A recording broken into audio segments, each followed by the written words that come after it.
សូមជម្រាបសួរនាងខ្ញុំឈ្មោះវណ្ណដាចេសិកាសិស្សថ្នាក់ទី2នៃសាលា Milky Way សាខាទី34ថ្ងៃនេះនាងខ្ញុំសូមធ្វើការបកស្រាយនៅពាក្យមួយឃ្លាជូនពុកម៉ែបងប្អូនសម្ដាប់គឺកុមារបីល្អបើយោងទៅតាមវចនានុក្រមសម្ដេចព្រះសង្ឃរាជជួនណាតបានអនុនិយមន័យពាក្យថាកុមារថ្នាក់ពាក្យជានាមមានន័យថាក្មេងប្រុសស្រីរីឯពាក្យថាល្អថ្នាក់ពាក្យជាគុណនាមមានន័យថាមិនអាក្រក់គឺឥតមានមកមិនមានទាស់មិនឆ្កងត្រឹមត្រូវប្របីដូចនេះកុមារបីល្អគឺកូនល្អសិស្សល្អមិត្តល្អកូនល្អគឺជា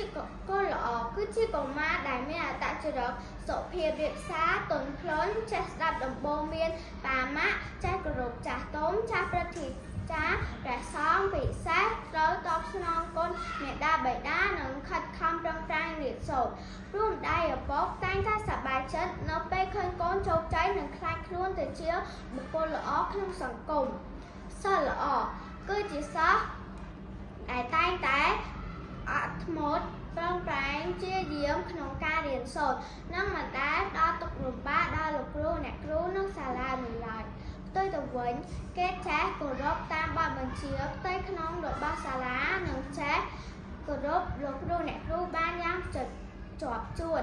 មិត្តល្អគឺជាមិត្តដែលតែងតែអប់រំខ្លួនឯងនិងជាគំរូល្អដល់មិត្តដទៃ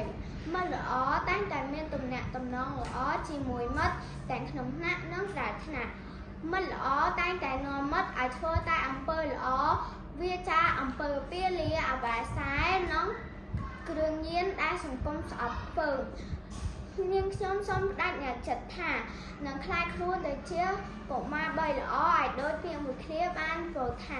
ទំពាំងស្នូលឫស្សីគឺជាន័យប្រៀបធៀបមួយដែលចាស់ទុំលោកដើរសំខាន់ទៅលើយុវតីកូនចៅជំនាន់ក្រោយថាជាទំពាំងចំណែកឯឫស្សីវិញគឺសំដៅទៅលើចាស់ទុំឬជារៀងច្បង